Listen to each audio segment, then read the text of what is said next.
semuanya dengan tata kelola, bukan konten YouTube.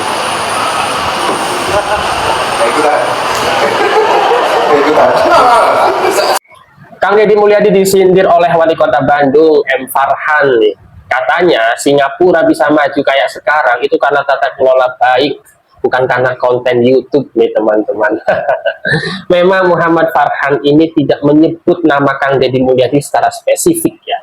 Tapi kalau kita melihat rekod daripada Muhammad Farhan Wali Kota Bandung ini, banyak bertentangan dengan Kang Deddy Mulyadi. Kebijakannya memang banyak pertentangan gitu ya, tidak nurut dengan gubernur, kartnya sendiri gitu ya. Padahal dia tidak bisa menyelesaikan masalah yang ada di Kota Bandung ya. Permasalahan pungli, sampah, macet masih menjadi permasalahan di Jawa Barat, di Kota Bandung teman-teman ya. Dan dia tidak bisa menyelesaikan itu. Dia lebih memprioritaskan untuk mengadakan agenda-agenda, acara-acara seremonial. Bahkan dia sempat dikritik tuh oleh anggota DPRD karena dia lebih pencitraan. Kalau kita bicara Kang Deddy Mulyadi, tata kelola yang dilakukan oleh Kang Deddy Mulyadi itu baik.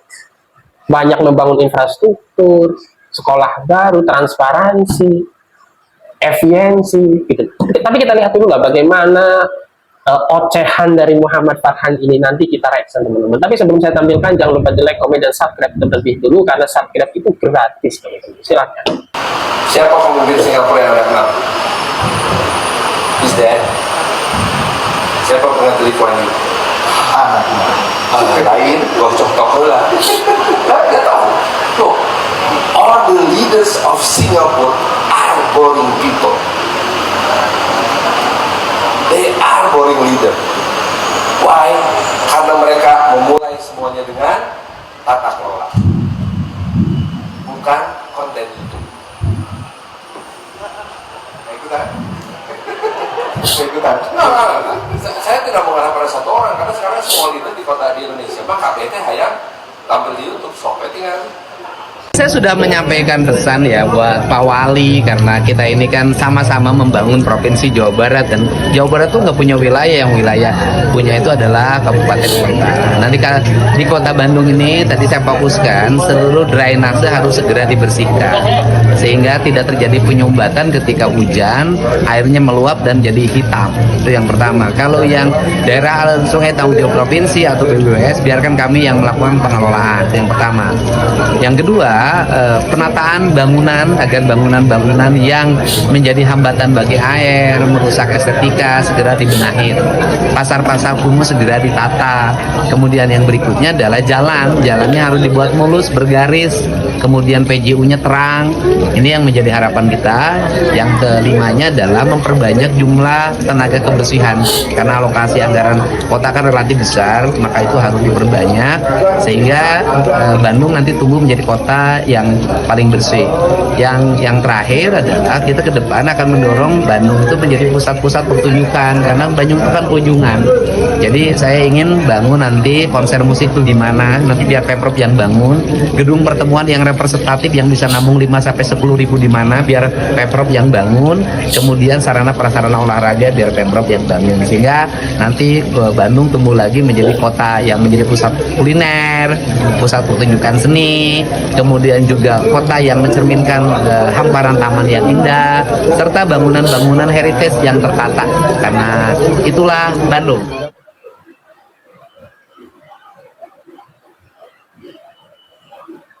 Nunggu 5 jam demi bertemu dengan wali kota. Padahal bahasa ke kampanye mah tuh kudu 5 jam. 2 detik oke datang ke kampanye mah karena butuh soranya. Nah eta sifat pejabat mah. Han kumaha Han sifatnya asa pujian pisan Han. Masih kena betah jadi wali kota Bandung Han. Bisa teu nangani sampah, bisa teu nyah ka masyarakat Han. Lamun teu diganti ku kami ya. Giliran nguruskeun sampah di pasar Kota Bandung, wali kota Bandung minta tulung ke gubernur, ke Bapak Aing. Tapi giliran urusan rapat di hotel jeung urusan study tour nu aya duitan, wali kota Bandung kumaha Aing. Eta ngaranna wali kota anu teu ngaca diri, ceuk saha ceuk Aing.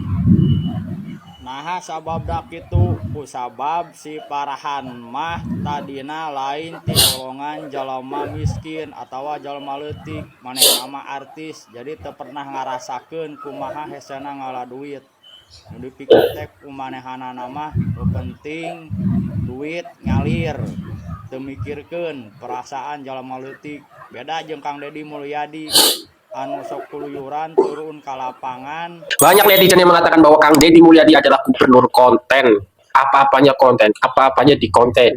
Jadi kinerja Kang Deddy Mulyadi apa? Konten. Banyak netizen yang seperti itu, seolah-olah dia menutup mata terhadap apa yang sudah dilakukan oleh Kang Deddy Mulyadi. Ini saya bacakan dari Detik Jabar ya. 9 bulan Deddy Mulyadi jadi gubernur, anggaran turun dan kinerja naik tajam. Anggarannya turun, ya, tapi kinerjanya naik tajam. Ini kita baca di teman-teman ya. Ini untuk menepis orang-orang yang menganggap bahwa Kang Deddy Mulyadi cuma gubernur konten, ya teman-teman. Apatah lagi yang paling saya bikin jijik itu adalah netizen yang tidak suka kepada Kang Deddy Mulyadi. Itu menyerang bahwa Kang Deddy Mulyadi gubernur konten, gubernur yang Islamfobia ya. Menyerangnya pakai isu-isu agama yang saya kira dia Islam sehari-harinya saya yakin dia nggak sebaik itulah, nggak sesempurna itulah ketimbang nilai-nilai keislaman yang dimiliki oleh Kang Deddy Mulyadi sendiri, teman-teman. Ya, coba kita baca dulu nih apa yang sudah dilakukan oleh Kang Deddy Mulyadi. Kurang dari setahun sejak dilantik sebagai Gubernur Jawa Barat, Deddy Mulyadi mulai menunjukkan jejak kepemimpinan. Di tangannya, rasionalisasi anggaran tak menjadi alasan untuk menahan laju pembangunan. Meski nilai anggarannya pendapatan dan belanja daerah APBD menurun, arah belanja publik justru melonjak. Menurut data pemerintah Provinsi Jawa Barat sepanjang tahun 2025 telah terbangun 664 km jalan baru, 14.259 unit penerangan jalan umum, serta normalisasi sungai sepanjang hampir 14 km, teman-teman. Nah, ini kan kinerja itu. Tak berhenti di situ, Pemprov Jabar juga menyalurkan 100.000 sambungan listrik gratis bagi rakyat miskin, memperbaiki 1.270 unit rumah tidak layak huni, dan mendirikan 12 sekolah baru beserta 764 ruang kelas baru serta 150 ruang kelas bagi 150 ruang kelas hasil perbaikannya. Jadi ya, bagi kalian terutama kakek-kakek itu, kakek-kakek akikiku itu yang menyerang Kang Deddy Mulyadi soal gedung sate ya, yang katanya menghabiskan anggaran 3,9 miliar tapi lebih banyak rakyat miskin, Kang Deddy Mulyadi tidak membantu mereka ya. Itu menutup mata ya. Katanya sebaiknya itu digunakan untuk dana pendidik. Loh, Kang Deddy Mulyadi ini loh, lihat loh. Mendirikan 12 sekolah, 764 ruang kelas baru, 150 ruang kelas hasil perbaikan. Ini loh, dan Kang Deddy Mulyadi, jangan menutup mata lah para netizen. Kang Deddy Mulyadi kita sering lihat, sering membantu rakyat-rakyat kecil, rakyat-rakyat yang sedang kesusahan. Ya kan? Itu bantuan, itu pakai uang pribadinya Kang Deddy. Jadi bukan pakai uang atau anggaran APBD. Kenapa kalian menutup mata gitu loh? Nah, jadi kalau Kang Deddy Mulyadi diserang dengan isu-isu agama, Kang Deddy Mulyadi tidak mencintai Islam, Kang Deddy Mulyadi Islamfobia, Kang Deddy Mulyadi Sundawiwitan. Kang Deddy Mulyadi itu gemar menolong orang lain, menolong rakyat miskin, anak-anak yatim. Yang kesemuanya itu banyak dilakukan dengan menggunakan uang pribadinya. Dan apakah itu bukan nilai keislaman? Apakah itu tidak cukup untuk menunjukkan bahwa Kang Deddy Mulyadi benar-benar Islam? Islam mengajarkan kita, menganjurkan kita untuk peduli kepada rakyat kecil, untuk peduli kepada masyarakat miskin, untuk peduli kepada anak-anak yatim. Dan kalian seolah-olah menutup mata soal ini gitu loh. Ya, kita baca terus ini ya. Program sosial juga menyentuh sektor paling dasar. Hampir 1 juta warga Jabar kini terdaftar sebagai penerima asuransi ketenagakerjaan, mulai dari ojek online, asisten rumah tangga, petani, nelayan, buruh bangunan, hingga kuli panggul di pasar. Bayangin Pak, tukang ojek dapat asuransi. Bayangin, siapa gubernur yang kayak Kang Deddy Mulyadi gitu loh. Terus kalian dengan seenaknya mengatakan gubernur konten, emang konten itu apa salahnya sih gitu loh, selama dia baik secara kinerja gitu loh. Kalau dia kinerjanya baik, kenapa konten?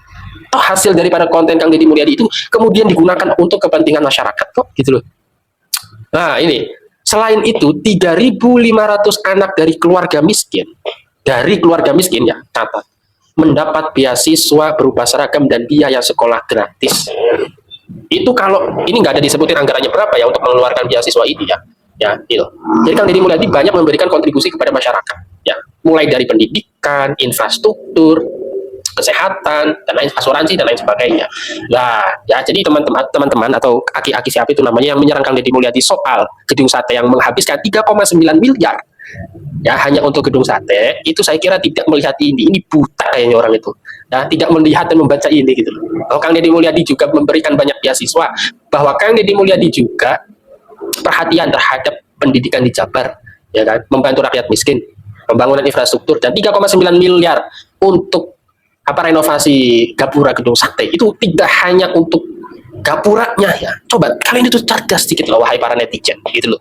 3,9 miliar untuk gapura itu tidak hanya untuk renovasi gapuranya gitu loh, tapi renovasi setiap hal, setiap sesuatu yang rusak di gedung sate itu.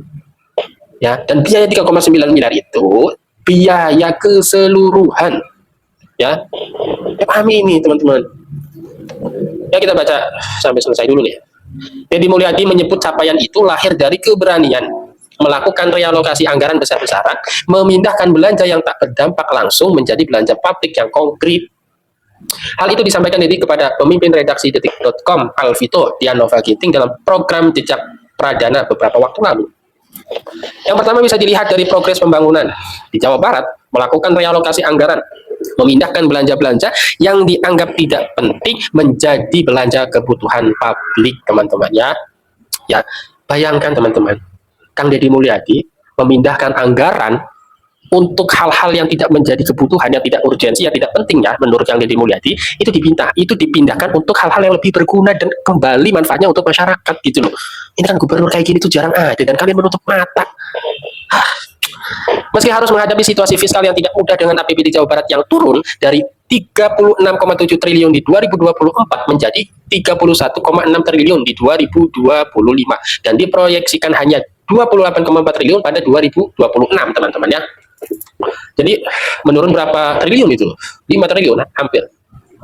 Jadi justru memperkuat arah pembangunan yang menyentuh langsung kebutuhan rakyat. Dulu belanja infrastruktur jalan itu waktu anggaran 37 triliun kisarannya hanya 400 miliar.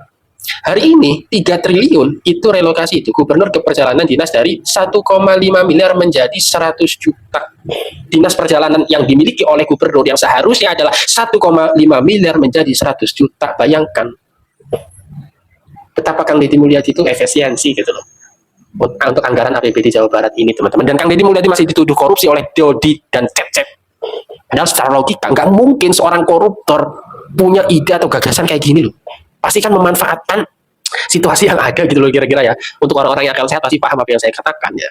Perubahan paling mencolok terjadi pada sektor dasar, jalan, penerangan, listrik, dan pendidikan. Jadi mencontohkan anggaran untuk pemasangan PJU yang sebelumnya hanya sekitar 30 miliar, kini melonjak hingga 800 miliar. Mantap. Sementara belanja penyambungan listrik gratis bagi warga miskin meningkat hampir 20 kali lipat. Dari sekitar 20 miliar menjadi 400 miliar. Bayangkan Pak, 20 miliar jadi 400 miliar.